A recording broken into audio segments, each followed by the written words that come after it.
For 20 years, Elijah Brown arrived at Hampton and First National Bank every Tuesday, respected by all who knew his quiet generosity and lifelong integrity. Today, something changed.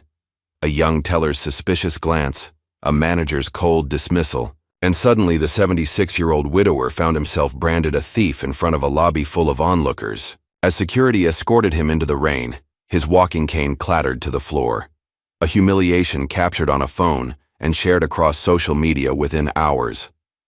What no one at the bank realized was that the elderly black man they'd disgraced had a son who had disappeared 30 years ago, reinventing himself as someone new. In his luxurious penthouse, billionaire tech mogul D. Westfield, born Andre Brown, stared at the viral video of his father's mistreatment, a father he'd abandoned but never forgotten. The same disciplined hands that had once taught him carpentry now trembled in public shame. Andre's expression hardened as he reached for his phone. "I want the bank. All of it. Just before we get back to it, I'd love to know where you're watching from today. And if you're enjoying these stories, make sure you're subscribed because tomorrow's special episode is one you definitely don't want to miss." The morning light filtered through the tattered curtains as Elijah Brown's eyes opened at precisely 5 a.m. just as they had for the past 40 years. No alarm clock needed. His body knew the routine by heart. He slowly sat up on the edge of his bed, feeling the familiar ache in his knees that had become his constant companion in recent years. The empty space beside him still felt wrong, even after all this time. His weathered hand gently brushed over Martha's pillow, the indent long gone but the memory still vivid. "Good morning, sweetheart," he whispered to the silence, a ritual that brought him both pain and comfort. Elijah shuffled to the kitchen in his worn slippers, filling the kettle with water and placing it on the stove. He prepared Martha's favorite tea, chamomile with a touch of honey, just as she liked it. He never drank it himself.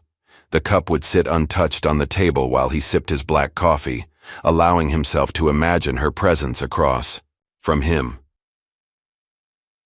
The small kitchen table by the window offered a view of the awakening neighborhood. Elijah opened his worn Bible, its pages soft and yellowed from decades of daily reading. His large fingers, once strong and nimble from years of carpentry, now moved slowly as they traced the familiar verses that had guided him through life's hardest moments. When the clock struck 6, Elijah dressed carefully in pressed khaki pants and a button-up shirt, the same outfit he wore each Tuesday for his weekly trip to the bank. He combed his silver hair neatly to the side, splashed on a touch of the aftershave Martha had given him for their last anniversary together, and checked his reflection in the mirror. "Looking presentable today, old man," he said with a small smile, adjusting his collar. His daughter-in-law had once offered to buy him new clothes, but Elijah preferred the comfort of the familiar. These clothes had history. They carried the memories of countless Tuesdays past. The morning air held a slight chill as Elijah stepped outside, locking his front door carefully behind him. His doctor had suggested he use a cane for stability, and though his pride had initially resisted, the wooden walking stick had become an extension of himself. It was hand-carved, a hobby he'd taken up to fill the quiet evenings. His first stop was always Wilson's Bakery, a small family-owned shop that had weathered the neighborhood's changes over the decades. The bell above the door jingled as he entered, filling his lungs with the heavenly scent of fresh bread. "Mr. Brown." "Right on time as always," called out Betty Wilson from behind the counter. Her face, lined with laugh wrinkles, brightened at the sight of him. "The usual?" "Morning, Betty. Yes, 2 rolls today, please." Elijah's voice was deep and melodious, softened by age but still carrying the warmth that had made him a beloved figure in the community. Betty carefully placed 2 freshly baked rolls in a paper bag. "How's that garden of yours coming along?" "The tomatoes are giving me trouble this year," Elijah replied, fishing exact change from his wallet. "But the zucchini's growing like it's trying to take over the world." Betty laughed. "Bring me some next week, would you? My grandson loves that zucchini bread I make." Elijah nodded, accepting the warm bag with a smile. "Will do. You have yourself a blessed day now." Back on the sidewalk, Elijah continued his leisurely pace toward downtown. The neighborhood had changed. dramatically over the decades. Newer buildings stood beside the old. Chain stores had replaced many family businesses, and many faces were unfamiliar. But some things remained constant, like Frank, the homeless man who sat on the same corner every morning. "Morning, Frank," Elijah greeted, handing him one of the fresh rolls. Frank's weathered face crinkled into a smile. "Mr. B, right on time. You're better than any clock." He accepted the roll with grateful hands. "How's that knee treating you today?" "Can't complain," Elijah replied, though they both knew he could. "Going to rain later. I can feel it." "Then I better find myself some shelter," Frank said, taking a bite of the roll. "God bless you, Mr. B." Elijah continued his walk, nodding at familiar faces and greeting shopkeepers opening their stores for the day. At precisely 9:30 a.m., he arrived at Hampton and First National Bank, a stately brick building that had stood at the corner of Main and Jefferson Streets for over 70 years. The bank's heavy glass doors parted to welcome him into the cool, air-conditioned interior that smelled of polish and paper. Elijah had been coming to this bank every Tuesday for 20 years, depositing his pension check and withdrawing just enough cash to last the week. The routine was comforting. The familiar faces of the older tellers, Margaret and Tom, had become something like friends over the years. But today, as Elijah approached the counter, he noticed neither Margaret nor Tom was present. Instead, a young woman with sleek blonde hair and a crisp blue blazer stood behind the counter, a forced smile on her face as she helped customers. Elijah took his place in line, his pension check already filled out and signed, tucked safely in the inside pocket of his jacket. He noticed a new woman walking across the floor, her heels clicking authoritatively on the marble. She had the polished look of management, her dark hair pulled back tightly, her suit perfectly tailored. Her nameplate read, "Kendra Miles, Branch, Manager." When it was finally his turn, Elijah approached the counter with a friendly smile. "Good morning," he greeted the young teller. "I haven't seen you before. Is Margaret out today?" The young woman's smile didn't quite reach her eyes. "Margaret retired last month. I'm Stephanie. How can I help you today?" "Oh," Elijah said, feeling a pang of loss. Margaret had never mentioned retirement. "Well, I'm here to deposit my pension check, same as every Tuesday." He carefully removed the check from his jacket and slid it across the counter along with his ID.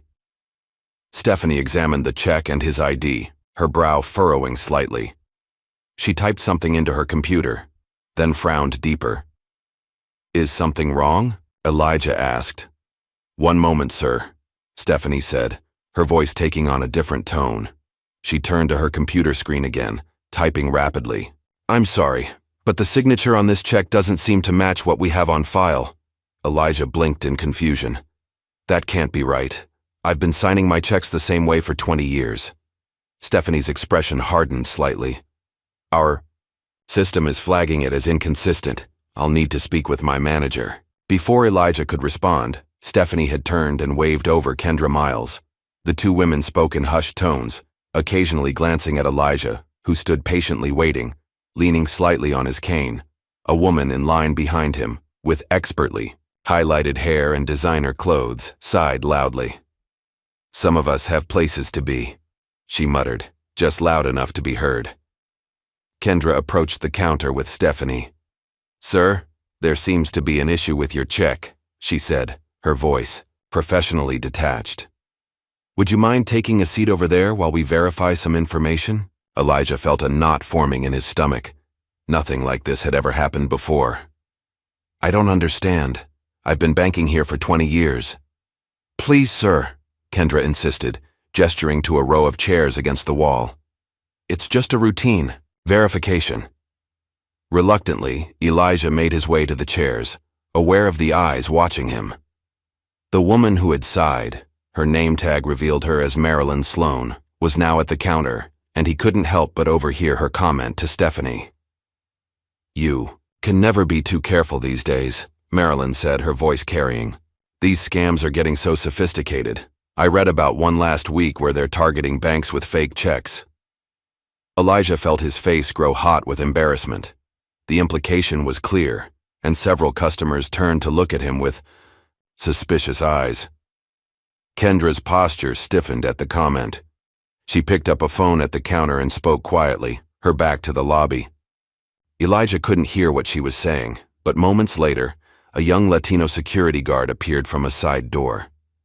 The guard, whose nameplate read Luis Santiago, approached Kendra for instructions. He was young, probably in his early 20s, with a clean-shaven face that still held traces of boyhood. His uniform looked new and slightly too large for his frame. Kendra spoke to Luis while occasionally glancing in Elijah's direction. Luis's expression shifted from neutral to concerned as he listened. He seemed to ask a question, which Kendra answered with a firm expression before pointing toward Elijah. With visible reluctance, Luis approached where Elijah sat waiting. "Sir?" His voice cracked slightly, and he cleared his throat. "Sir, I need to speak with you." Elijah looked up, his dignity intact despite the confusion and embarrassment washing over him. "Yes, young man?" Luis shifted uncomfortably. "The manager believes there may be an issue with your check. She's asking that you leave the premises until this matter can be resolved." "Leave?" Elijah's voice remained steady, though his heart raced. "There must be some mistake. I've been a customer here for 20 years. My wife and I opened our account in 1999, and I've never had a problem before." "I understand, sir, but could you please ask them to call Tom Harrison? He's been my banker for years. He can verify who I am." Luis glanced back at Kendra, who was watching the interaction closely. "I'm sorry, sir. Mr. Harrison isn't available, and Ms. Miles has asked that you leave for now. You can come back tomorrow after they've had time to verify the check." By now, several customers were openly staring. Marilyn Sloan stood near the counter, her expression a mixture of smugness and faux concern. "I saw something about this on the news," she said loudly to another customer. "They said elderly people are being used as frontmen for fraud rings. They probably gave him a fake check to cash." The accusation hung in the air like poison. Elijah felt as though he'd been slapped. His hands trembled slightly as he gripped his cane. "I am not a thief," he said quietly, dignity in every syllable. "I worked for the city for 42 years. I've never stolen a penny in my life." Kendra stepped forward. "Sir, we're not accusing you of anything. This is just standard procedure when our system flags something suspicious. Now, if you could please leave quietly, we can sort this out later." Elijah looked around at the faces watching him, some curious, some suspicious, some deliberately looking away in discomfort. Not a single person spoke up in his defense. "I'd like to speak to someone who knows me," Elijah insisted, his voice still low but firm. "Margaret or Tom would clear this up in a minute." "They don't work here anymore," Kendra said firmly. "Now please leave before we're forced to take further action." Luis stood uncomfortably beside Elijah, clearly torn between his job duties and his sense of right and wrong. "Sir, please," he whispered, "don't make this harder." With as much dignity as he could muster, Elijah slowly rose to his feet. "I've been coming to this bank every Tuesday at the same time for 20 years, he said, his voice carrying across the now silent lobby. "My wife and I chose this bank because it claimed to care about community. Martha would be heartbroken to see this today." As Elijah turned to leave, his cane caught on the leg of the chair. He stumbled slightly, and the wooden walking stick clattered to the floor. Luis quickly bent to retrieve it, handing it back with genuine concern in his eyes. "Thank you, son," Elijah said quietly, accepting the cane. Luis escorted him to the door, opening it to reveal gray skies and the beginning of a light rain. "I'm sorry about this," Luis whispered, too low for others to hear. Elijah stepped outside, the rain immediately dampening his carefully combed hair and pressed shirt. Through the glass doors, he could see business resuming as usual, as if nothing had happened, as if he hadn't been publicly humiliated after decades of loyalty. Unknown to Elijah, Luis Santiago lingered by the door, watching the elderly man's dignified but defeated posture as he walked away in the rain. A knot of shame tightened in the young guard's stomach. Glancing around to ensure no one was watching, Luis pulled out his phone and discreetly recorded Elijah's retreating figure, capturing the moment when the elderly man paused at the corner. to wipe rain, or perhaps tears, from his face before continuing his journey home. Hours later, that same video appeared on social media with a simple caption. "This man has cashed checks here for 20 years. Why'd they treat him like this?" The rain had intensified by the time Elijah reached his modest home. The house felt emptier than usual as he hung his damp jacket on the hook by the door. Without bothering to turn on the lights, he made his way to the living room and sank into his old armchair. On the small table beside him sat a framed photograph, Elijah and Martha on their 40th wedding anniversary, both smiling broadly, her hand resting on his as it had for most of their lives. He picked up the picture, his fingers tracing the outline of her face. "I never thought I'd live to see this day, Martha," he whispered to the silence. "Never thought I'd be treated like a criminal in the place that's held our money since before you left me." A single tear tracked down his weathered cheek as the rain continued to beat against the windows, echoing the heaviness in his heart. The video of Elijah Brown walking away from Hampton and First National Bank in the rain spread across social media platforms like wildfire. By the following morning, it had been viewed over 2 million times, shared by celebrities, community activists, and ordinary citizens outraged by what they saw. Justice for Elijah and Hansher banking while black began trending on Twitter. News vans gathered outside the bank where protesters held signs reading "Respect our elders" and 20 years of loyalty means nothing. The bank's social media accounts were flooded with angry comments and one-star reviews.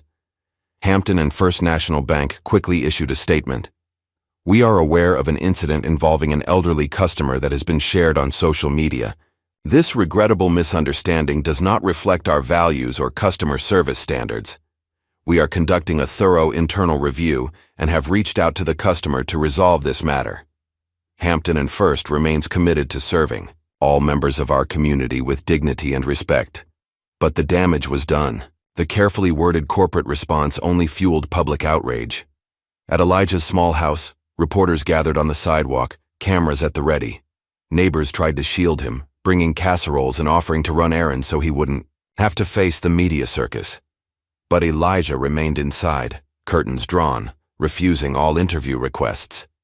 "I'm not looking to be on television," he told his neighbor Bill when he brought over a homemade lasagna. "I'm not looking for handouts or to become some kind of symbol. I just want my dignity back, and that's something they can't give me on the news." Pride kept him quiet. The thought of becoming a charity case or having people look at him with pity was more than he could bear.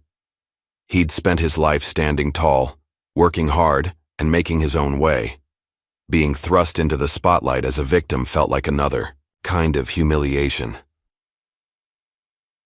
Across town at the offices of the Daily Chronicle, Editor-in-Chief Robert Nichols called Jasmine Carter into his office. At 28, Jasmine was one of the paper's rising stars, ambitious, thorough, and unafraid to tackle difficult stories. "I want you on the bank story," Nichols said without preamble, as Jasmine took a seat. "The old man in the video, everybody's talking about it, but nobody's getting the full picture. I want you to dig deeper. Who is he? What really happened? Is this an isolated incident or a pattern?" Jasmine nodded, already formulating her approach. "I'll get on it right away." What she didn't tell her editor was that she already knew exactly who Elijah Brown was. Growing up in the same neighborhood, she remembered him as Mr. Brown from Cedar Street, the kind man who fixed things for neighbors and always had peppermints in his pockets for the local children. He'd built a bookshelf for her mother when Jasmine was just 8 years old, refusing payment and instead accepting only a slice of sweet potato pie. Back at her desk, Jasmine began her research, starting with public records.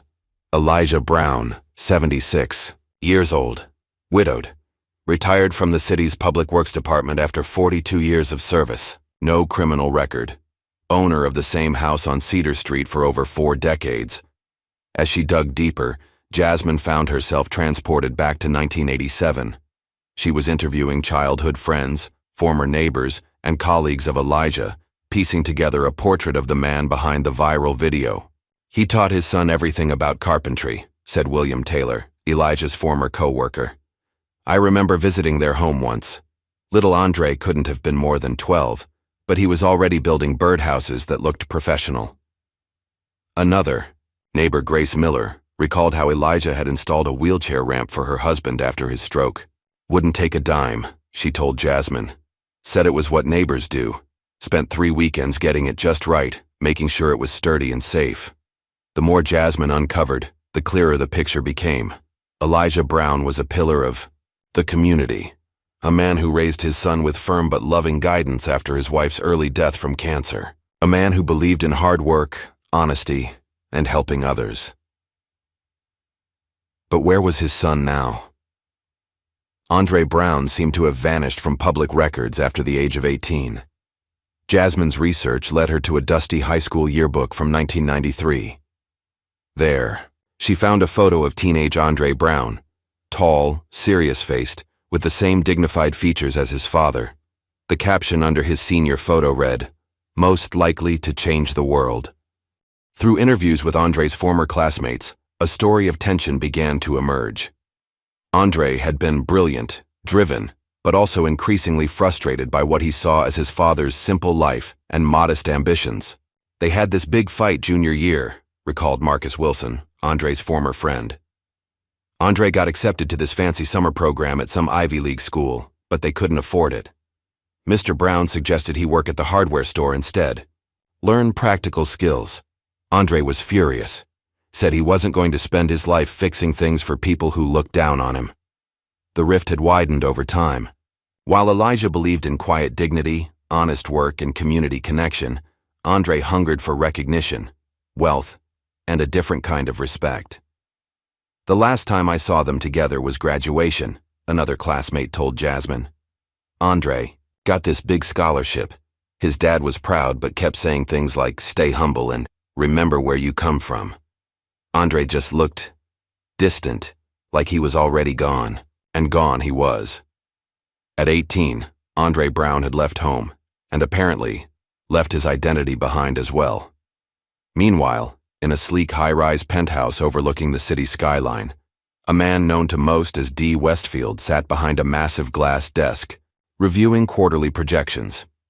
At 49, he projected power and confidence, designer suit perfectly tailored to his tall frame, his closely cropped hair showing distinguished touches of gray at the temples. The intercom buzzed, and his mild-eyed assistant's voice came through. "Mr. Westfield, I think there's something you should see."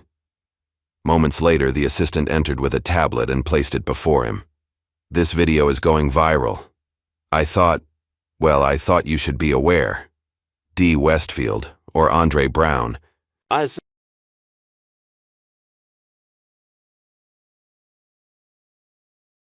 and the subatiring and the later did sipem and Malibi in the Ruidifete Segade. Amigitasi is the sequel that hate caves.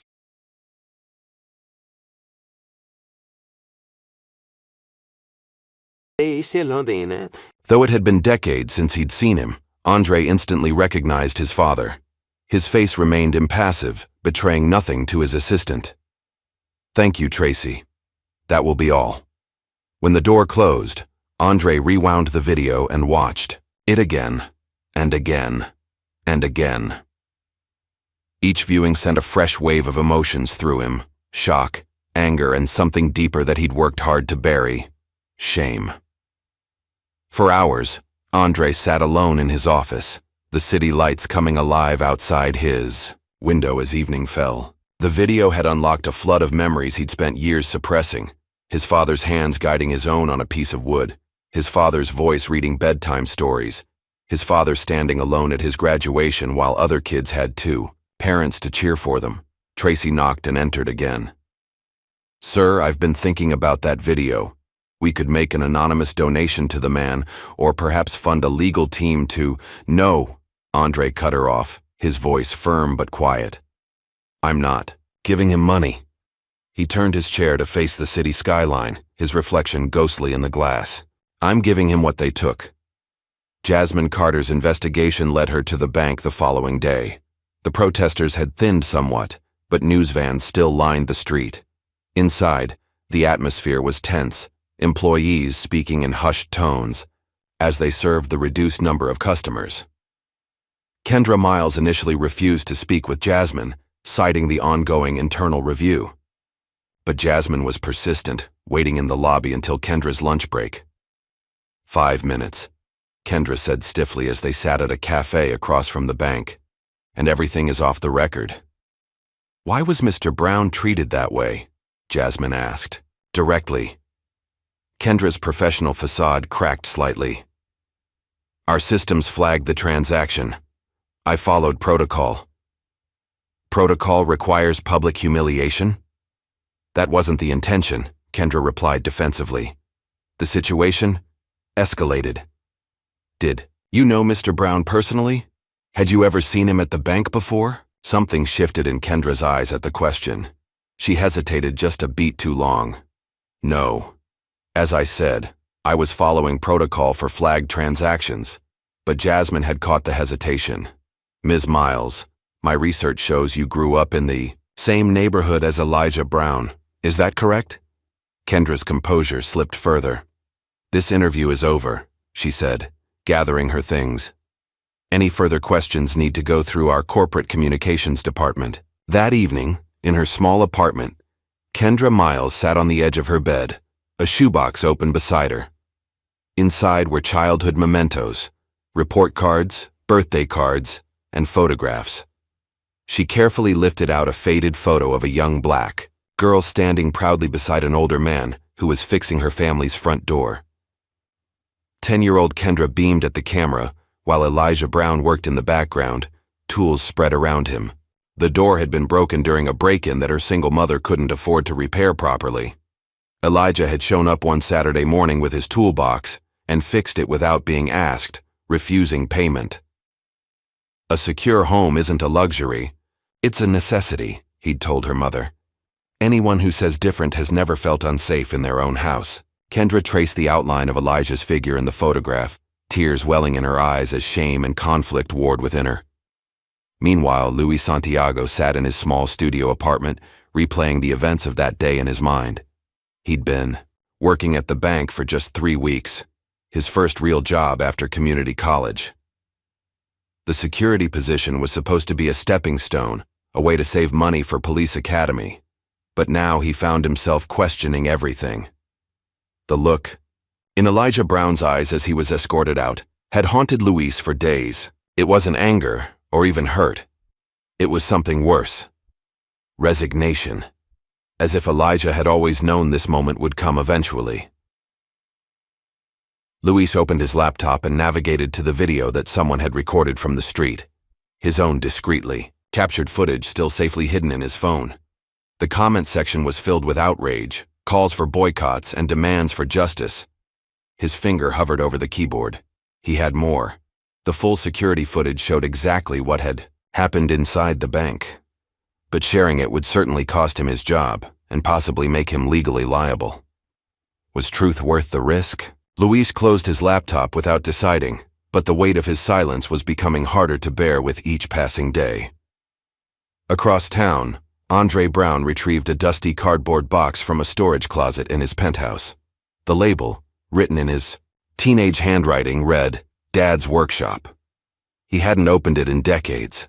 Inside were remnants of his former life. A small hammer his father had given him for his 10th birthday, a dog-eared book on woodworking, photographs of projects they'd completed together. At the bottom, wrapped in an old cloth, was a hand-carved wooden nameplate. Andre remembered making it when he was 12.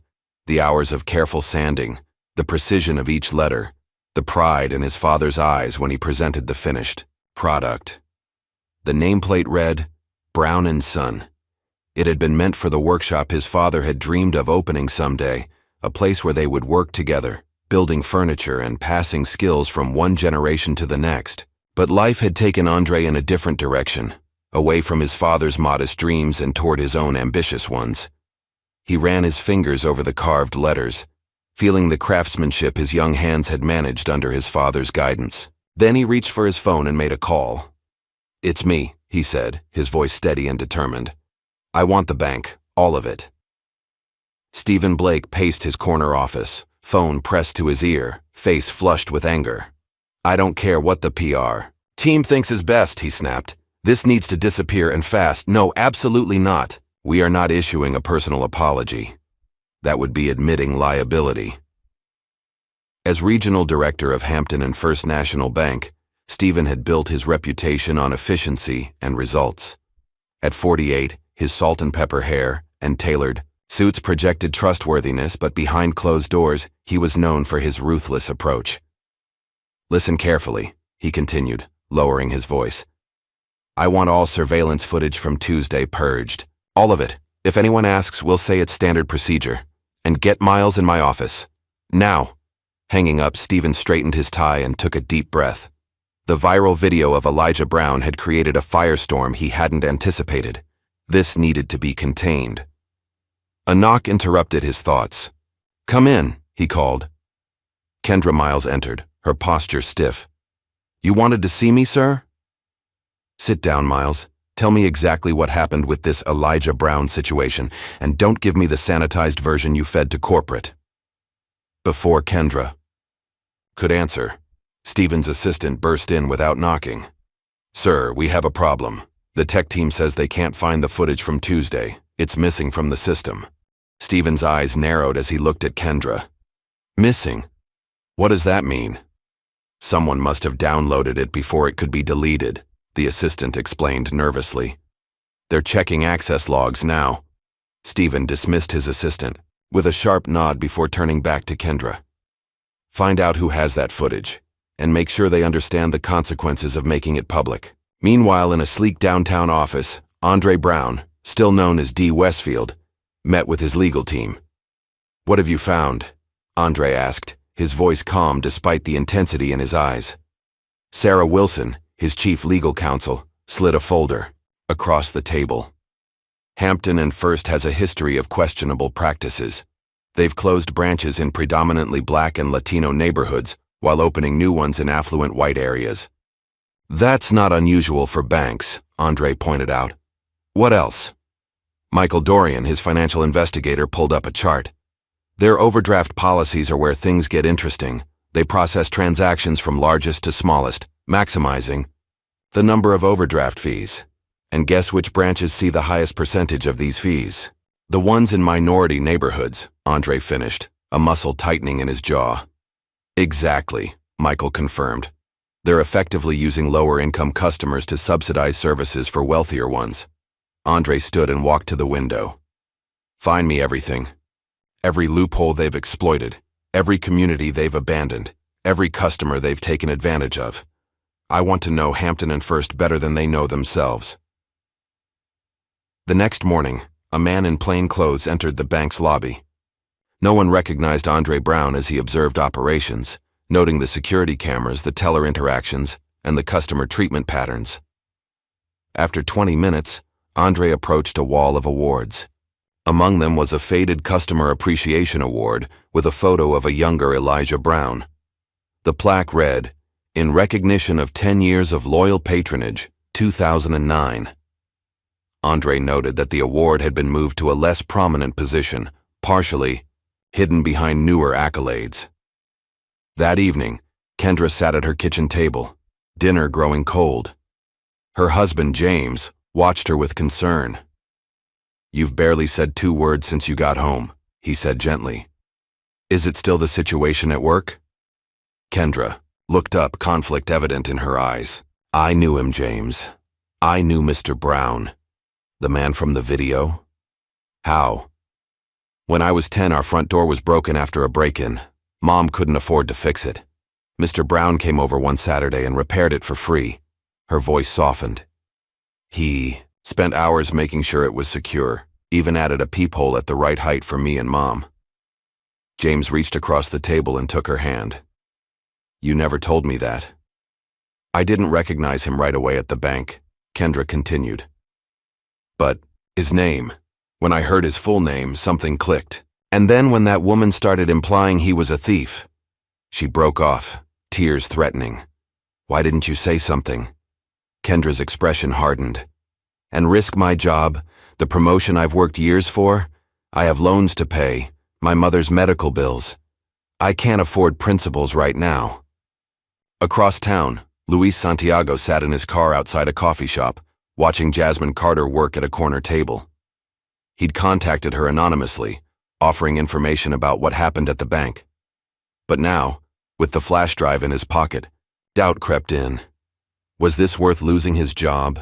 The memory of Elijah Brown's dignified face as he was escorted out provided his answer. Luis entered the coffee shop, ordered a drink, and sat next to Jasmine.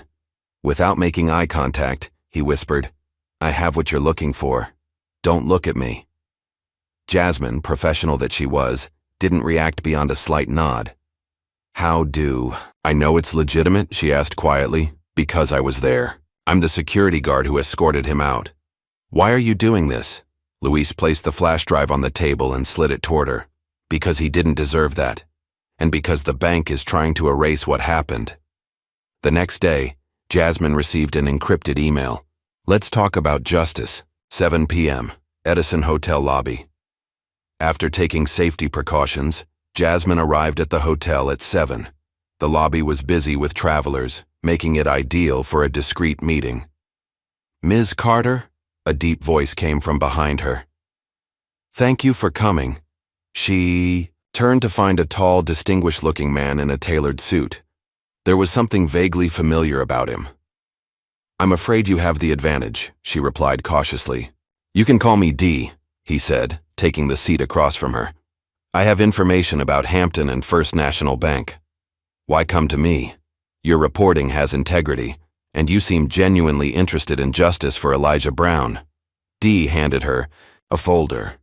"Inside you'll find documentation of systematic discrimination in Hampton and First's lending practices. They've denied home loans to qualified minority applicants at 3 times the rate of white applicants with identical credit profiles." Jasmine scanned the documents. "How did you get this information?" "Let's just say I have access to data most people don't," D replied. "Use it how you see fit. All I ask is that you follow where it leads." "Why do you care about this?" Jasmine asked. "What's your stake?" D's expression remained neutral, but something flickered in his eyes. "Let's just say I believe in accountability." He stood to leave, then added, "You might want to look into Kendra Miles's background. She received a scholarship from the Walker Foundation in 2006. Meanwhile, Stephen Blake met privately with investor William Hargrove to discuss selling the bank quickly before the scandal deepened. "We need to accelerate the timeline," Stephen said. "Get the paperwork ready and make the announcement before any more damage is done." "There might be a complication," Hargrove replied. "Someone's been quietly buying up shares through a shell company. Almost 8% now," Stephen froze. "Who?" "That's just it. We don't know. Very well hidden." Before Stephen could respond, his phone buzzed with a message. "Urgent. Board emergency meeting called for tomorrow morning."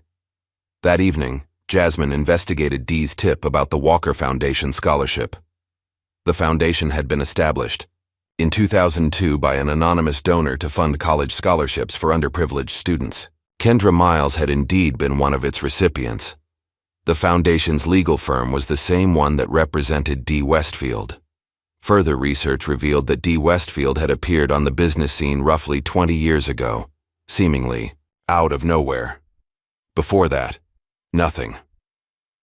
A theory formed in Jasmine's mind. The timing of Andre Brown's disappearance and D. Westfield's emergence aligned perfectly. Could they be the same person? The next morning, Hampton and First's board members gathered in the conference room. Stephen sat at the head of the table, projecting confidence despite his unease. "I understand there are concerns about the recent incident," Stephen began. "I want to assure everyone that we're handling it." The door opened, and a man entered, the same man who had met with Jasmine. "I apologize for being late," he said smoothly, taking a seat at the opposite end of the table. Stephen stared in confusion. "Excuse me, this is a private meeting." The stranger smiled slightly. "Actually, as of yesterday, I am a board member." He nodded to the secretary. "Please distribute the documentation." As folders circulated, stunned murmurs filled the room. The newcomer continued. "Through my holding company, I now own 28% of Hampton and First National Bank's shares, making me the largest single shareholder." Stephen's face drained of color. "This is impossible." I've also submitted a formal offer to purchase the remaining shares at a 30% premium over market value, the man continued. You'll find the details in Section 3. The board chairman adjusted his glasses as he reviewed the offer. This is most irregular, Mr. Westfield, but I must admit the offer is extremely generous. Generous? Stephen sputtered. It's predatory. We can't allow some outsider to swoop in and— I think what Mr. Blake means, the chairman interrupted diplomatically, is that we need time to properly evaluate this proposal. D. Westfield leaned forward. Of course, take all the time you need. But I should mention that I'm also prepared to take my concerns about certain banking practices to federal regulators if we can't reach an agreement. Stephen glared at the interloper. Who are you, really? What's your game? D. Westfield calmly removed his glasses and met Stephen's gaze directly. The room fell silent as recognition dawned, not of the billionaire D. Westfield, but of his resemblance to a certain elderly man whose humiliation had gone viral. My name, he said deliberately, is Andre Brown. You treated my father like a criminal, and now I own the bank you tried to humiliate him in. Elijah Brown sat in his armchair, remote in hand, as the morning news broke the story. Billionaire. Tech mogul D. Westfield, now revealed to be Andre Brown, has purchased controlling interest in Hampton and First National Bank following viral incident involving his father. The screen showed Andre leaving bank headquarters, powerful and confident. In an expensive suit, Elijah barely recognized the boy he'd raised. Andre, he whispered, his voice catching. The reporter continued. Sources say Brown, who has operated under the name D. Westfield for his entire business career, initiated the purchase after seeing viral footage of his father being escorted from the bank under suspicions of fraud. Elijah switched off the television, hands trembling. After 30 years of silence, his son had reappeared, not with a phone call or visit, but with a grand gesture splashed across the news. Pride and anger warred within him. Pride that his son had achieved such success. Anger that he'd chosen to use his wealth this way, making their private pain public. Throwing his name around, Elijah muttered. Just like his mother said he would. 3 days later, Andre arrived at Elijah's house. Reporters scrambled for position as he stepped from his car, dressed casually but still exuding wealth. He stood for a moment staring at the modest home where he'd grown up. It looked smaller than he remembered, the paint faded, but immaculately maintained. His father's careful handiwork evident in every repair. Andre knocked, then waited, heart pounding with an anxiety he hadn't felt in decades. The door opened, and father and son stood face to face for the first time in 30 years. Elijah looked older, frailer than Andre had expected, yet his posture remained proud, his gaze unflinching. May I come in? Andre asked, his confident business voice failing him. Elijah stepped aside wordlessly, allowing his son to enter. Inside, time seemed to have stood still.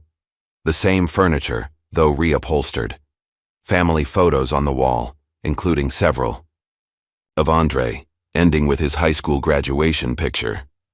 They sat across from each other, silence stretching between them. You look well, Elijah finally said, his deep voice steady despite the emotions beneath.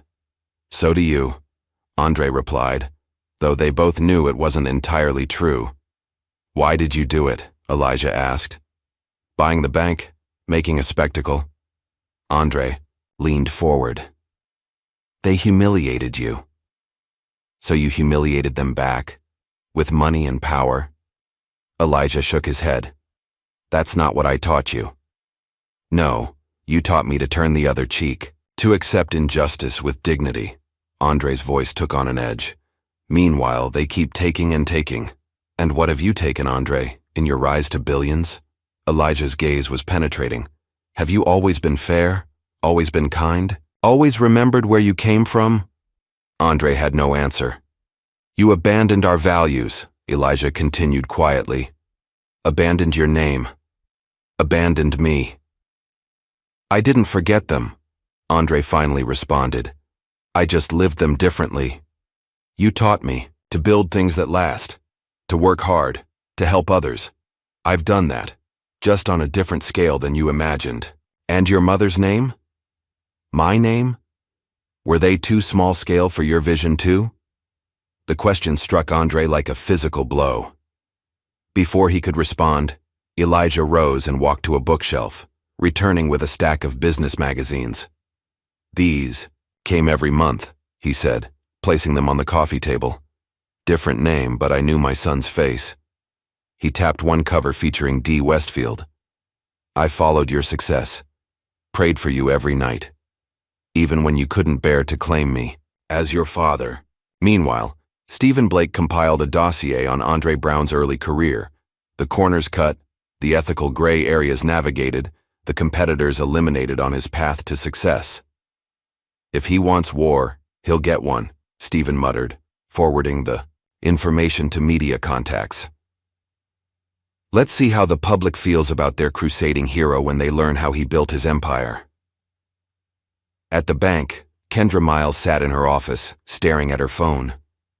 She'd received calls from Stephen pressuring her to denounce Andre's takeover, from her mother asking if the rumors about D. Westfield were true, and from a national news program requesting an interview.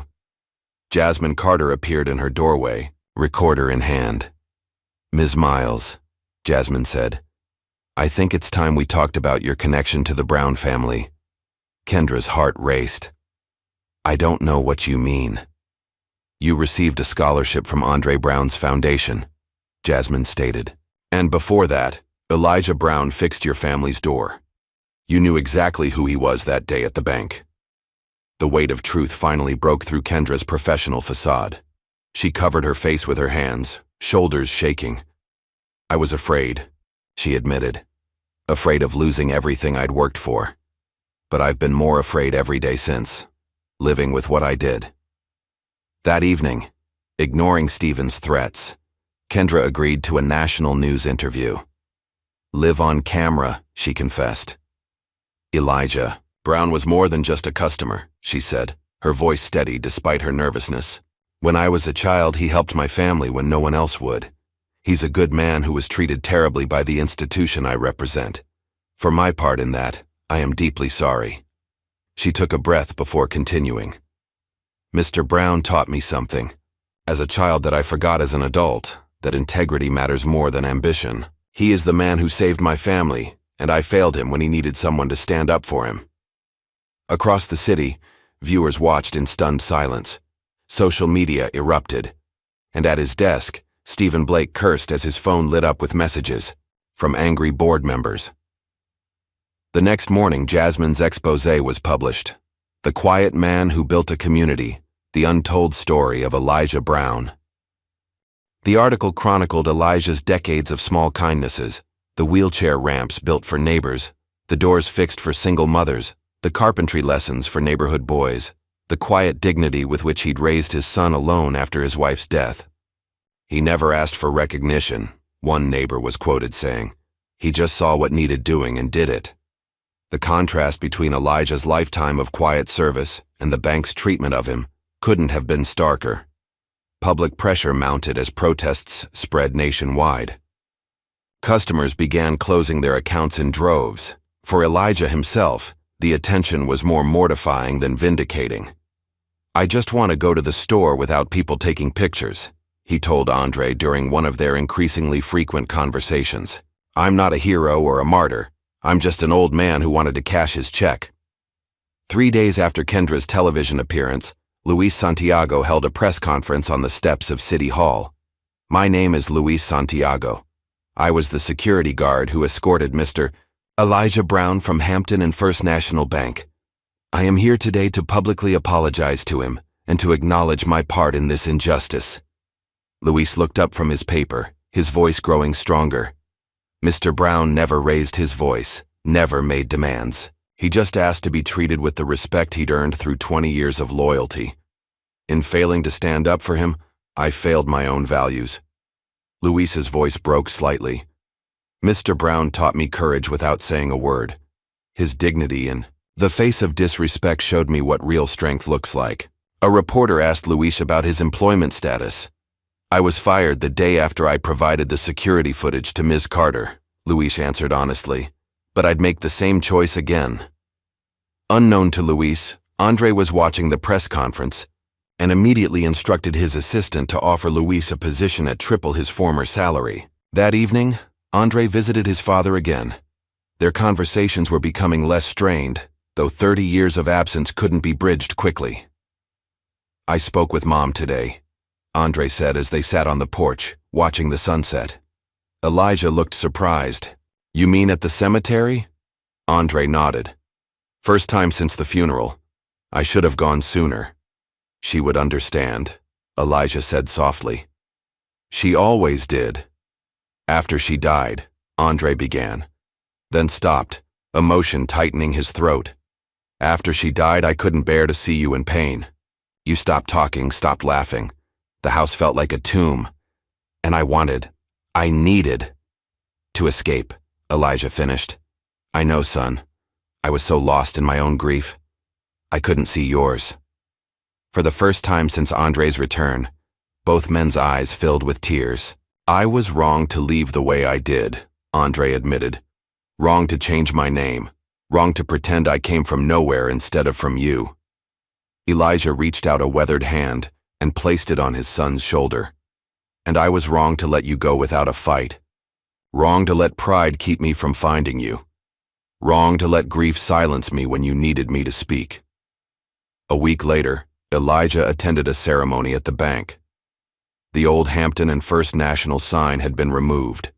In its place hung a new name, Brown Community Bank. Elijah walked through the front doors, not as a customer this time, but as the honorary chairman, flanked by his son and Kendra Miles. The lobby, once a site of humiliation, had been transformed into a space of redemption. The morning sun cast long shadows over the crowd gathered outside the bank's main branch.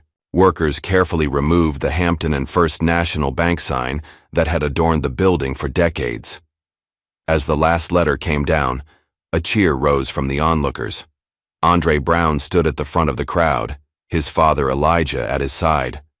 Though still frail from the stress of recent weeks, Elijah stood tall, leaning only slightly on his handcrafted cane. His eyes, however, betrayed his discomfort with the spectacle.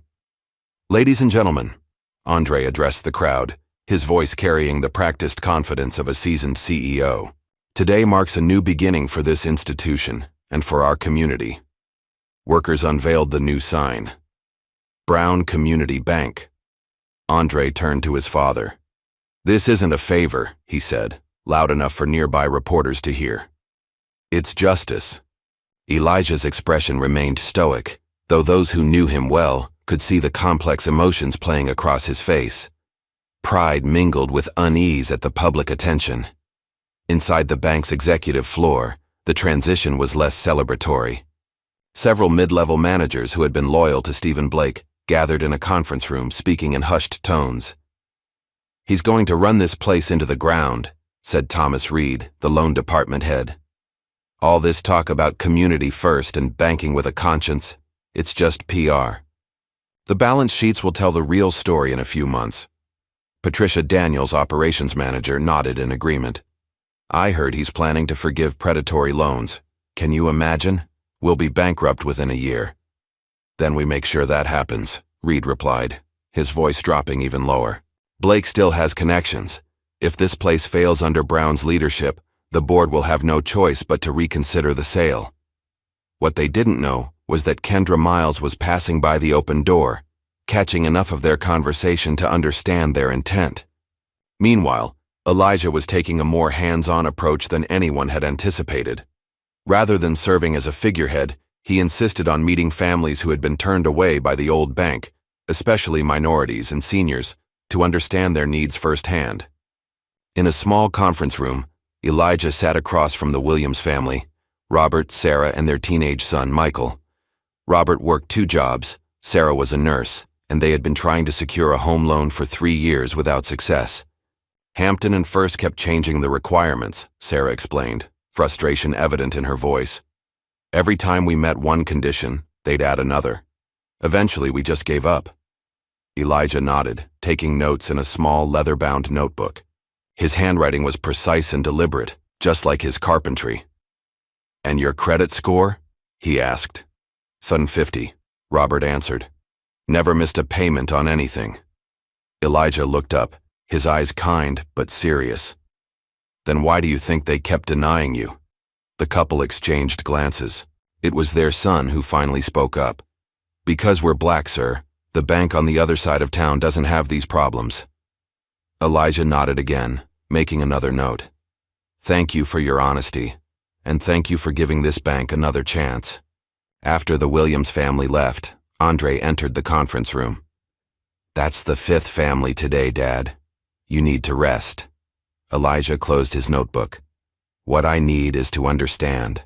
Numbers on a page won't tell you why people lost faith in this place.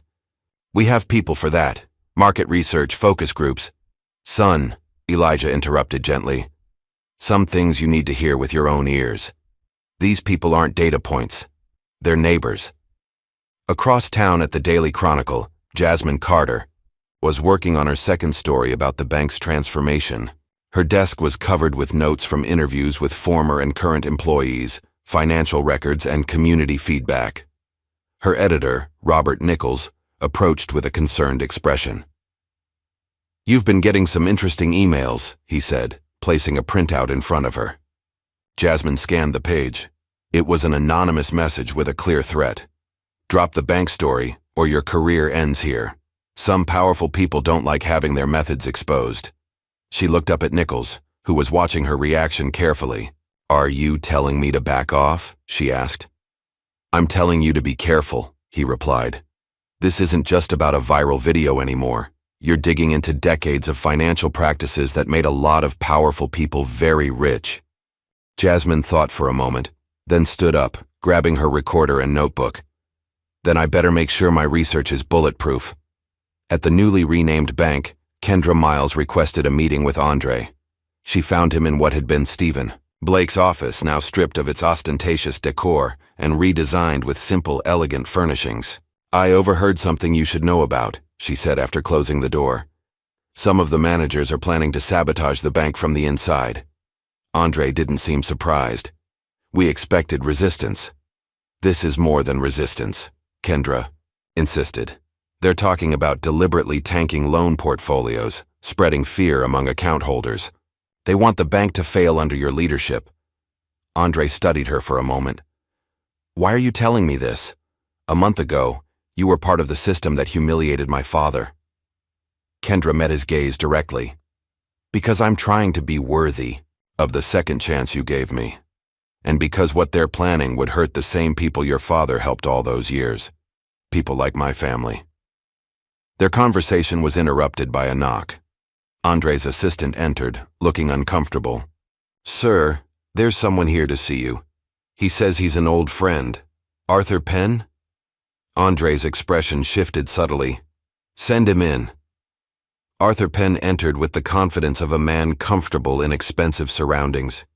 In his mid-60s, he moved with the deliberate grace of someone who had navigated boardrooms and power lunches for decades. Andre, he said warmly, arms outstretched. Or should I call you D. Westfield? I'm never sure these days. Andre rose but didn't return the embrace. Arthur, this is unexpected. I heard about your new acquisition. Arthur glanced around the office appraisingly. Quite a change from tech startups to community banking. Kendra, would you excuse us? Andre asked. After she left, he gestured for Arthur to sit. What brings you here, Arthur? Arthur settled into a chair, unbuttoning his suit jacket. Can't an old mentor check in on his protege? Especially when said protege is making waves in new waters. You never do anything without a reason, Andre replied coolly. Arthur chuckled. You learned well. His expression grew more serious. The truth is, I'm concerned. Banking is a delicate ecosystem. Your approach might be viewed as disruptive by important players. You mean predatory lenders and those who profit from them. I mean people who don't like their boats rocked. Arthur leaned forward slightly. You've made impressive strides, Andre. From that hungry kid I took under my wing to a tech billionaire. But big players don't like your kind rewriting the rules. Kind. Andre's voice was dangerously quiet. Arthur waved a dismissive hand. Self-made men with chips on their shoulders. It makes the old guard nervous." He stood to leave. Just a friendly warning from someone who's navigated these waters longer than you. After Arthur left, Andre remained at his desk, troubled by the visit. Arthur Penn had indeed been his mentor when he first entered the business world, teaching him connections, introductions, strategies. But there had always been something calculating beneath the avuncular facade. The intercom buzzed. "Sir, your father is asking for you. He's in the community meeting room." Andre found Elijah sitting alone, reviewing his notes from the day's meetings. The old man looked tired but energized in a way Andre hadn't seen in their recent interactions. "These people have stories that would break your heart," Elijah said without looking up. "But they're still here, still trying. Reminds me of your mother." Andre sat across from his father. "I had a visitor today, Arthur Penn." "The man who took you under his wing when you left home?" Elijah finally looked up. Andre was surprised. "You know about him?" "I told you, son. I followed your career even when you changed your name." "Arthur Penn was mentioned in every early profile of the mysterious D. Westfield." Elijah closed his notebook. "What did he want?" "To warn me, I think, though about what exactly wasn't clear." Elijah's expression grew thoughtful. "Be careful of that one. Men who speak in circles usually have something to hide." Later that afternoon, Kendra presented her proposal to the board, a program to identify and forgive predatory loans made under Stephen Blake's leadership. The boardroom was tense as she outlined the financial implications. "This is unprecedented," said Walter Pierce, the elderly board chairman. The shareholders approved a change in direction when they accepted Mr. Brown's offer," Kendra interjected politely but firmly. "This program would affect approximately 3.2% of our loan portfolio, but would generate immeasurable goodwill in communities that have been historically exploited by this institution." Several board members exchanged skeptical glances. Thomas Reed, who had been plotting with other managers earlier, spoke up. "This is financial suicide. We have a fiduciary duty." "If I may," Elijah's deep voice cut through the tension as he entered the boardroom. Though not officially part of these proceedings, his presence commanded immediate respect. "Mr. Brown," Walter acknowledged with a nod, "we weren't expecting you." "I've been listening to stories all day," Elijah said, taking a seat at the table. "Stories of families who did everything right but were still denied fair treatment by this bank." He opened his notebook. "The Williams family, denied a home loan despite a 750 credit score. The Andersons, charged overdraft fees when the bank deliberately held their deposits. Mrs. Patterson, an 81-year-old widow whose reverse mortgage terms were changed without proper notification." He closed the notebook and looked around the table. "I'm not a banker, never claimed to be, but I know what's right. And I know Ms. Miles here is proposing something that would begin to make amends for real harm done to real people." The room fell silent. Finally, Walter Pierce cleared his throat. "Well, I suppose we could run a small pilot program." "A full implementation," Elijah insisted gently. "Sometimes doing the right thing costs something. That's what makes it valuable." When the board voted moments later, Kendra's proposal passed by a narrow margin. Across town, in a luxury penthouse apartment, Stephen Blake sat across from a young man with disheveled hair and a worn hoodie, a sharp contrast to Stephen's crisp suit. "You understand what I'm asking?" Stephen slid a thumb drive across the glass coffee table. The young man, Jason Harris, a former IT specialist Stephen had fired years earlier for whistleblowing, picked up the drive. "You want me to leak evidence of D. Westfield's early business practices, transactions that were technically legal but ethically gray." "The public loves their crusading hero," Stephen said with a sneer. "They should know he built his fortune on the same practices he now condemns." Jason turned the drive in his fingers. "And what's in this for me, besides the considerable risk?" Stephen smiled thinly. "Besides the generous payment we discussed? The satisfaction of exposing a hypocrite." After Jason left, Stephen made a phone call. "It's done. The material should hit the internet in the next 48 hours. Is our other arrangement proceeding?" The voice on the other end, Arthur Penn's, replied smoothly, "Everything is in place. Young Mr. Brown is about to learn a painful lesson about challenging the established order. Luis Santiago's new office at Andre's tech company offered a view of the city skyline that still took his breath away. From security guard to director of security had been a dizzying promotion, but Luis was determined to prove himself worthy of the opportunity. He was reviewing surveillance protocols when his assistant knocked. "Mr. Santiago, you need to see this." She handed him a tablet displaying security footage of a black sedan circling Elijah Brown's neighborhood repeatedly over the past 3 days. The license plates were obscured. "Have we identified the vehicle?" Luis asked, studying the footage. "Not yet, sir. The plates appear to be deliberately muddied, but it's made the same circuit at the same times for 3 consecutive days." Luis frowned. "Increase patrols around Mr. Brown's home, discreetly, and get me everything you can on this vehicle." Across town, Jasmine Carter arrived at her apartment to find an envelope had been slipped under her door. Inside was a burned photograph of Elijah's house with a handwritten note. "Undo this or watch everything burn again." Her hands trembling slightly, she immediately called the number Andre had given her for emergencies. Within 30 minutes, Luis Santiago was at her door. "You received the same threat," Luis observed after she showed him the envelope. "The same? You mean Mr. Brown received an identical message yesterday. We didn't make it public to avoid causing panic." Jasmine's journalistic instincts kicked in. "This isn't just about the bank anymore, is it? Someone's personally targeting Elijah, and anyone connected to him." Luis's expression was grim. "It seems that way. We're investigating, but whoever's behind this is being extremely cautious." "Stephen Blake," Jasmine said. "He has the most to lose from the bank's transformation." "We thought so too initially," Luis replied.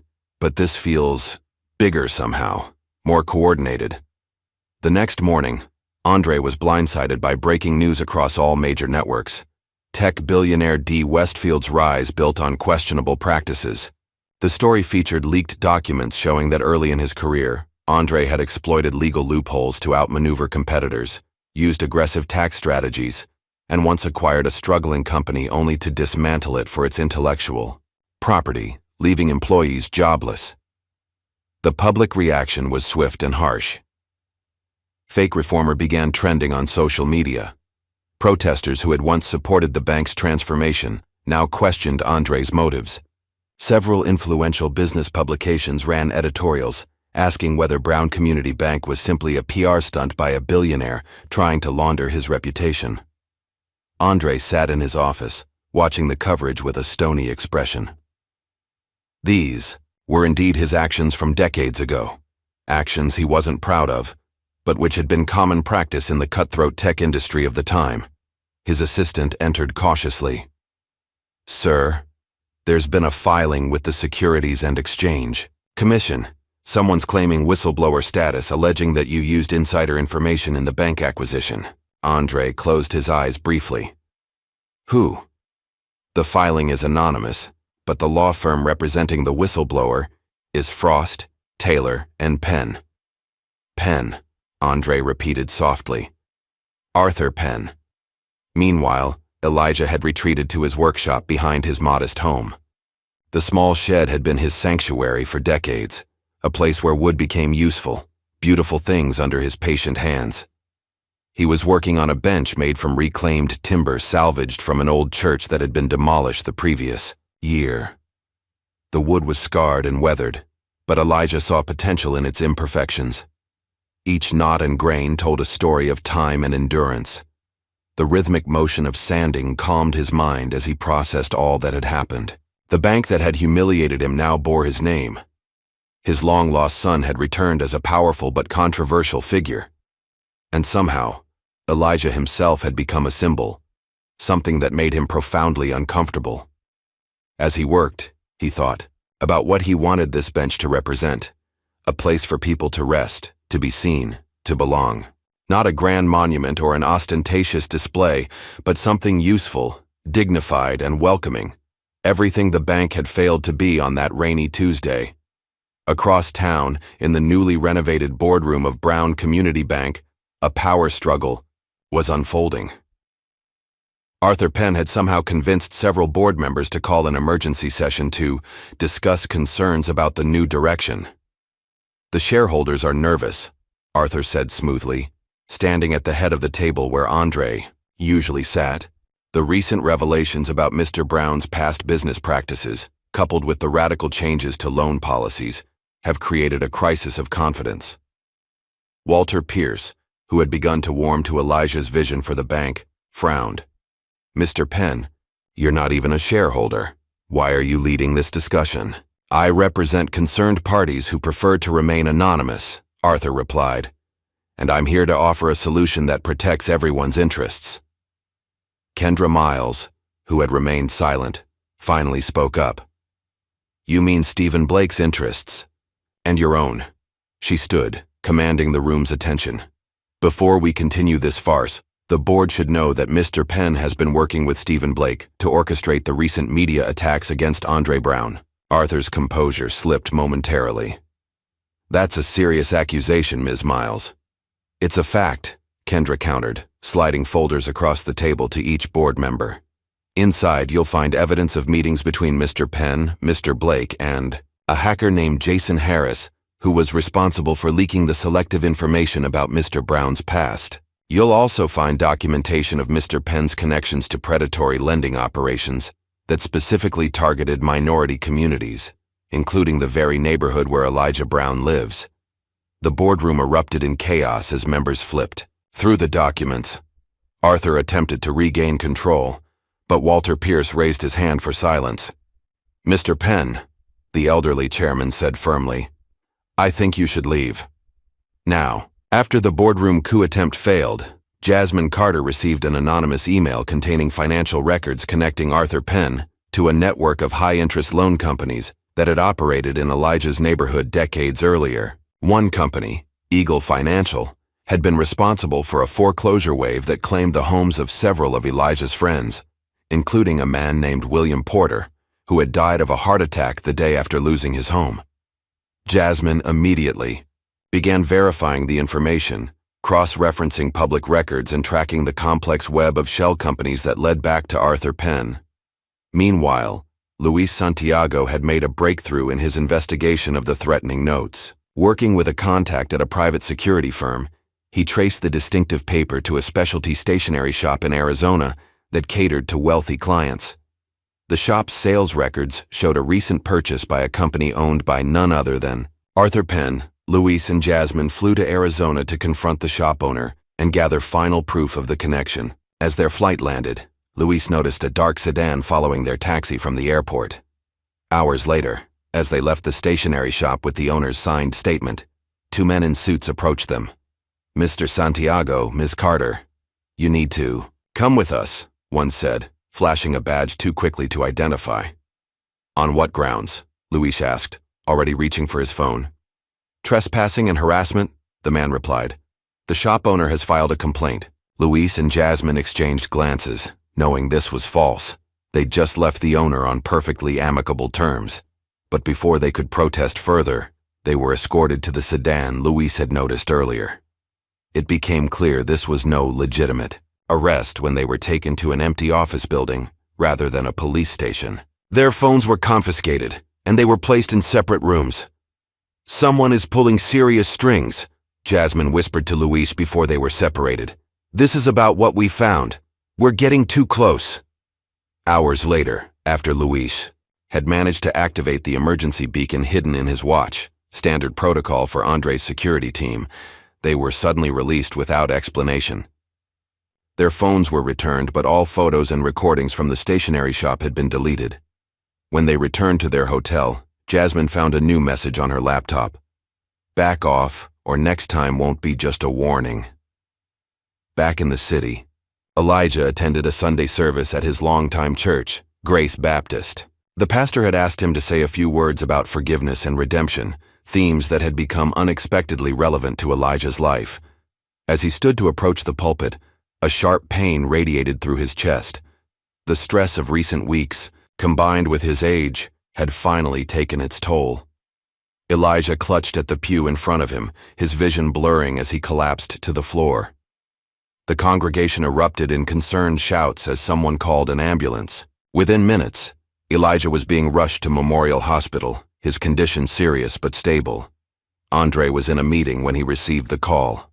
Without a word of explanation, he bolted from the room and drove directly to the hospital, all thoughts of business and scandal forgotten in the face of potentially losing his father, just as they were beginning to reconcile. He found Elijah in a private room, pale but conscious, an oxygen tube in his nose and monitors beeping steadily beside him. The old man's eyes were closed, but they fluttered open as Andre entered. "They tell me it was just a warning," Elijah said weakly. "Not a full heart attack." Andre took his father's hand, shocked at how fragile it felt. "You scared me."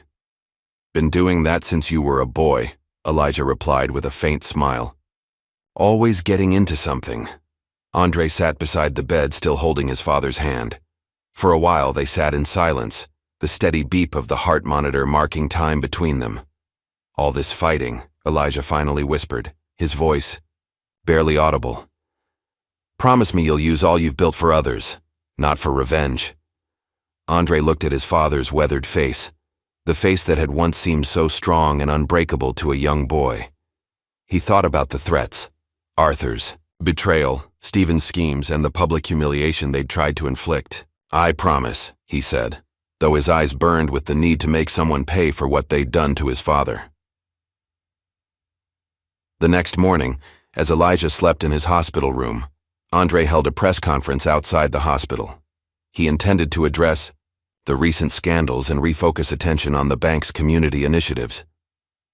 But as he approached the microphones, a commotion erupted at the back of the gathered press corps. A man in an expensive suit pushed his way to the front. Marshall Davis, CEO of Premier Financial, one of the city's largest banks, and a known associate of both Stephen Blake and Arthur Penn. "Before Mr. Brown speaks," Davis announced loudly, "the public should know that Brown Community Bank is now under federal investigation for financial misconduct linked to its new owner." Cameras swiveled toward Davis as he continued. "The Securities and Exchange Commission has opened a formal inquiry into Andre Brown's acquisition methods and banking practices. This so-called community champion has built his empire on the same exploitative practices he now condemns." The assembled reporters erupted in questions as Andre stood stunned at the podium, watching as months of careful work threatened to unravel in an instant. Camera flashes exploded as Andre Brown stood frozen at the podium. Marshall Davis's announcement about a federal investigation hung in the air while reporters shouted questions, their voices blending into chaos. "Mr. Brown, is it true your bank is under investigation? Did you use illegal methods to acquire Hampton and First?" Andre raised his hands for quiet. "These allegations are false. There is no federal investigation. This is a desperate attempt by those who profited from predatory banking practices to undermine our reforms." By evening, news outlets nationwide ran the story. Social media buzzed with speculation. People who had celebrated Elijah's vindication now questioned whether his son was any better than those who had humiliated him. Outside Brown Community Bank, protesters gathered with signs reading, "Same wolf, different sheep's clothing," and "Justice." For who? The public opinion that had carried Andre's takeover now threatened to sink him.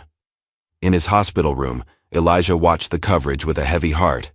The nurse had insisted he avoid stress, but he couldn't turn away from the television. "Turn it off," came a voice from the doorway. Jasmine Carter stood there, notebook in hand. Elijah sighed. "Come to get a quote about my disappointing son?" Jasmine shook her head as she entered. "I'm not here as a reporter right now." She sat beside his bed. "Mr. Brown, everything happening to Andre is connected to what happened to you, and to something much bigger that's been going on for decades." She explained her findings about Arthur Penn's connection to predatory lending companies that had devastated Elijah's neighborhood years ago. "This isn't just about a viral video. It's about power structures that have exploited communities like yours for generations." Elijah absorbed this silently before asking, "What does my son need?" "Time," Jasmine replied, "and someone who still believes in him." Across town, Andre sat alone in his penthouse when his security team announced an unexpected visitor, Arthur Penn. Minutes later, Arthur entered, composed despite the late hour. "I thought you might be drinking," Arthur observed, noting Andre's untouched whiskey. "What do you want?" Andre asked. "To offer you a way out." Arthur sat without invitation. "This situation can still be resolved quietly." "By me stepping down from the bank?" Arthur smiled thinly. "Precisely. Resign your position, issue a statement citing personal reasons, and the investigation rumors disappear." He leaned forward. "Think of it as a strategic retreat. You keep your tech empire and billions. Just walk away from this banking experiment. And, if I refuse? Then the SEC really will open an investigation. Those documents from our Shanghai deal in 2010, they could be very problematic if they surfaced now." Andre felt ice in his veins. The Shanghai deal had been in a legal gray area, not technically illegal, but certainly not something that would withstand scrutiny. "You were part of that deal," Andre pointed out. "But it's not my name on the paperwork, is it?" Arthur replied, smoothly. "You were so eager to prove yourself, you insisted on taking full responsibility." Andre remembered. He'd been young, ambitious, desperate to impress Arthur. He'd signed everything they put in front of him. "You have until tomorrow morning to announce your resignation," Arthur said, rising. "For what it's worth, I'm sorry it came to this. You were my most promising protege." After Arthur left, Andre received a text from an unknown number. "Café Noir, 1 hour. Come alone. Bring your phone." LM Luis and Jasmine were already waiting when Andre arrived. Luis immediately took Andre's phone, removed the battery, and placed it in a signal-blocking bag. "We're being watched," Luis explained quietly.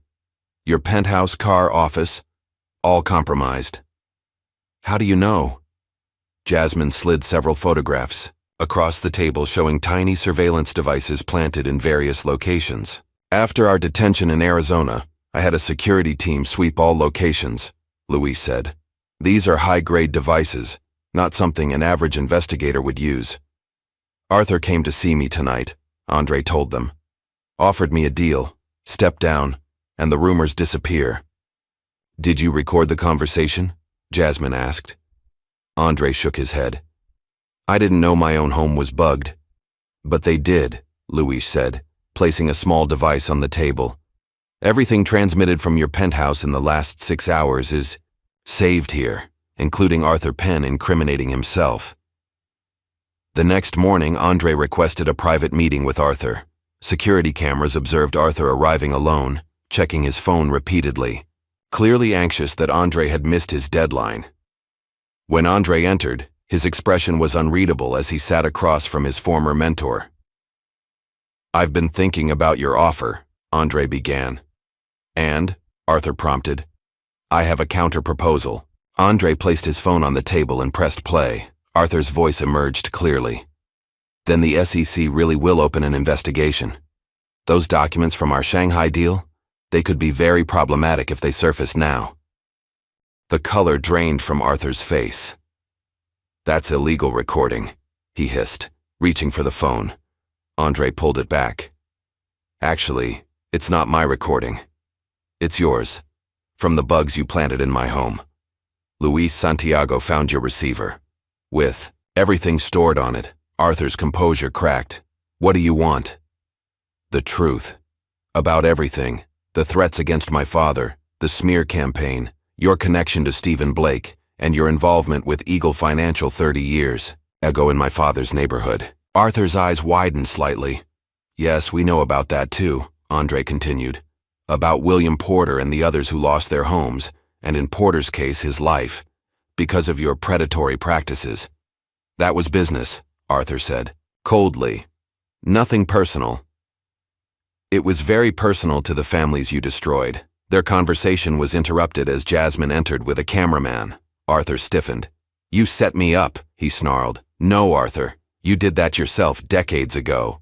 Live on the local news station's morning broadcast, with viewers across the city watching in stunned silence, Jasmine conducted what would become a landmark interview. Arthur Penn, trapped by his own recorded threats and facing potential criminal charges, broke down and confessed. He admitted to coordinating with Stephen Blake to orchestrate the smear campaign against Andre. He confessed to hiring people to intimidate Elijah. And most damning, he acknowledged his role in the predatory lending practices that had devastated communities of color throughout the city for decades. It wasn't personal, he insisted repeatedly. It was just business. Business that destroyed lives, Jasmine countered. By that afternoon, FBI agents raided Stephen Blake's home and Arthur Penn's offices simultaneously. Both men were taken into custody on multiple charges, including conspiracy, coercion, and financial crimes. Andre, once mocked as a rogue billionaire with a vendetta, was now praised for exposing one of the biggest banking scandals in the region's history. The investigation revealed decades of systematic discrimination, targeting of vulnerable communities, and corruption extending into local government. Meanwhile, Elijah's handcrafted bench was installed outside the main branch of Brown Community Bank. The wooden bench, made from reclaimed church timbers, carried an inscription carved by Elijah's own hands.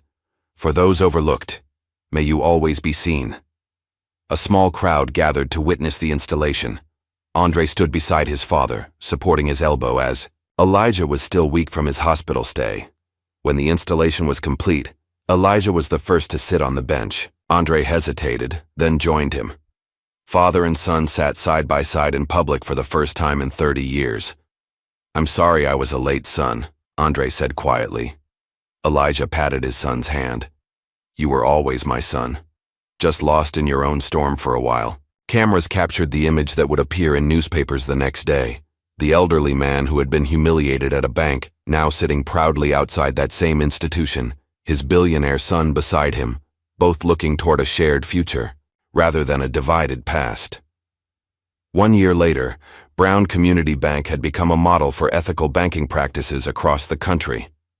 Financial institutions nationwide were being scrutinized for discriminatory policies, with several major banks announcing reform initiatives.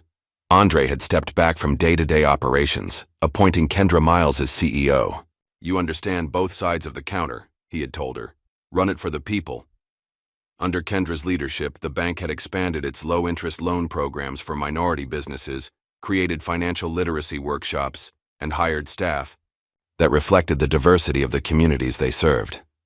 Andre himself had turned his attention to education reform, funding programs under his real name, Brown, not Westfield. The identity he had abandoned decades earlier was now the one he claimed proudly.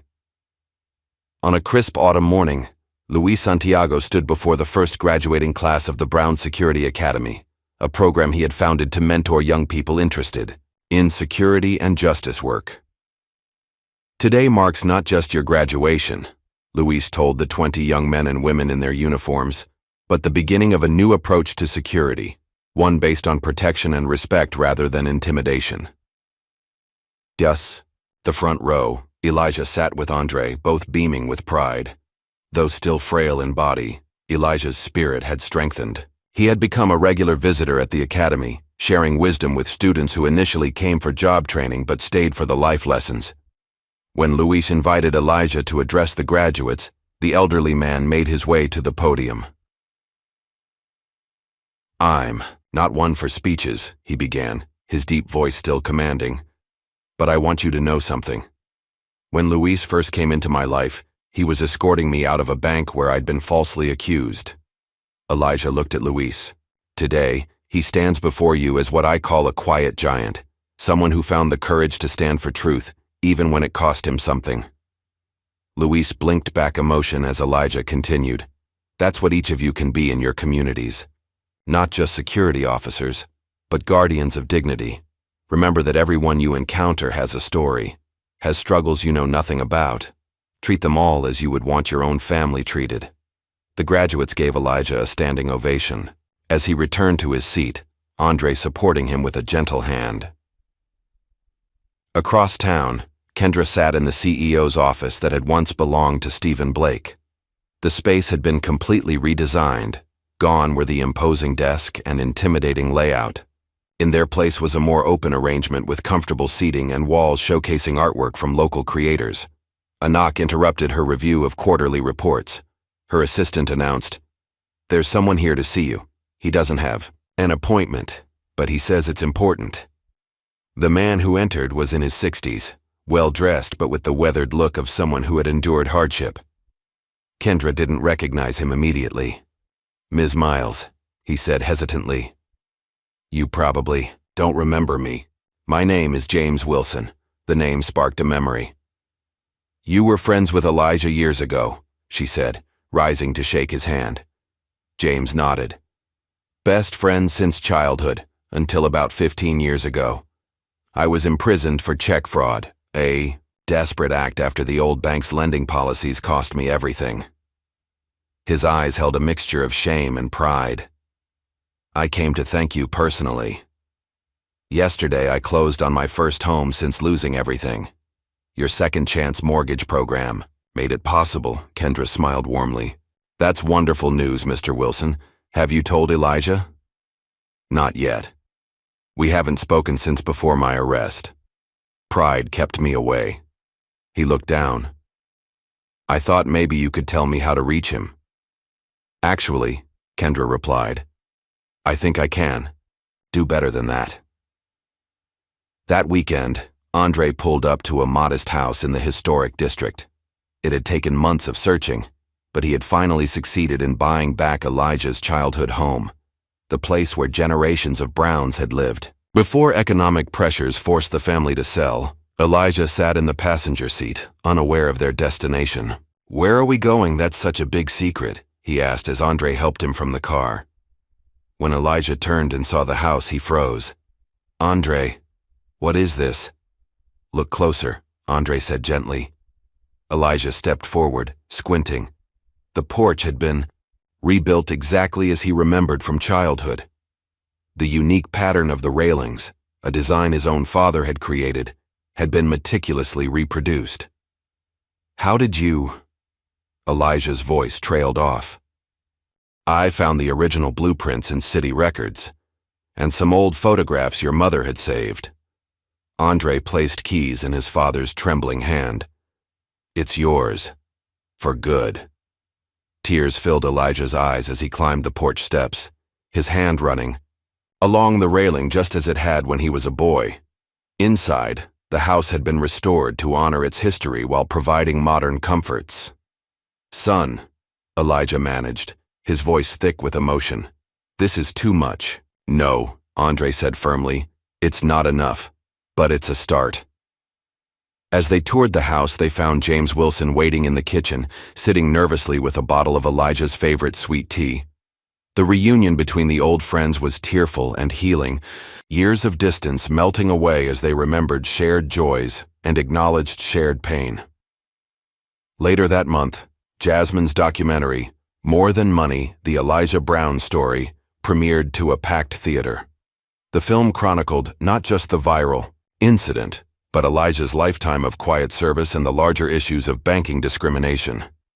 As the credits rolled, the audience rose in a standing ovation. Elijah, reluctantly taking the stage with Jasmine and Andre, seemed overwhelmed. "I never wanted to be famous," he said when the applause quieted. "Still don't. But if my story helps people see each other, really see each other, then something good has come from something bad." The documentary would go on to win national awards and be shown in schools across the country, sparking conversations about dignity and financial justice. One evening, as Elijah sorted through boxes in his new home, he found a letter tucked into an old photo album. The envelope was yellowed with age, addressed simply to Dad but never sent. He recognized Andre's teenage handwriting. When Andre visited that weekend, Elijah handed him the letter without comment. Andre opened it, his expression changing from curiosity to pain as he recognized his own words, written at 19. "Dad, I don't know if you'll ever read this. I'm leaving tomorrow and I'm not sure when I'll be back.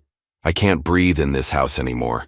Every room reminds me of Mom and of how quiet you've become since she died. I need to find my own way. Maybe then I'll be strong enough to come back and be the son you deserve. Please don't think I don't love you. It's because I love you that I have to go. Your son, Andre." The two men sat on Elijah's porch reading the letter together, finally releasing tears held back for decades. The healing wasn't instantaneous. Real reconciliation never is, but it was genuine and deepening with each day. One sunny afternoon, a young family sat on Elijah's bench outside the bank. The mother was opening a savings account for her daughter. The little girl traced the inscription with her fingers. "For those overlooked, may you always be seen." "What does that mean, Mommy?" she asked. The mother smiled, watching an elderly man approach with a handcrafted walking stick. "It means that man gave people dignity," she explained. "He gave it to your grandpa, too." Elijah nodded politely as he passed, continuing his daily walk. Though he didn't know them personally, he recognized something in their faces, the same hope for a better future that had sustained him through his darkest days. Months later, Elijah stood on the stage at the state capitol, honored with the Citizen Legacy Medal, the highest civilian honor in the state. The audience included people from all walks of his life, neighbors he'd helped, graduates from Luis's academy, Kendra and her team, Jasmine, James Wilson, and Andre in the front row. "I'm not rich in money," Elijah said in his acceptance speech. "I'm rich in what I've lived to see. I've seen hatred, yes, but I've also seen how love outlasts it. I've seen injustice, but I've also seen how truth can bend the arc toward justice." The following morning, Elijah walked past the bank as he did. Each day, the community waved at him, tellers, customers, passers-by. He smiled and nodded in return, touching the bench briefly as he passed. His legacy secure, his family reconnected, his community strengthened. Elijah Brown continued his journey, his cane tapping gently against the sidewalk. Not a symbol, but simply a man who had lived long enough to see the fruits of seeds planted decades before. Did wealth and power ultimately bring justice? Or was it Elijah's lifetime of quiet dignity that truly changed hearts? Sometimes the most powerful statement is not in what we take, but in what we give back to the world around us. If this story touched your heart, please like and subscribe for more powerful tales of redemption, family, and the quiet heroes among us.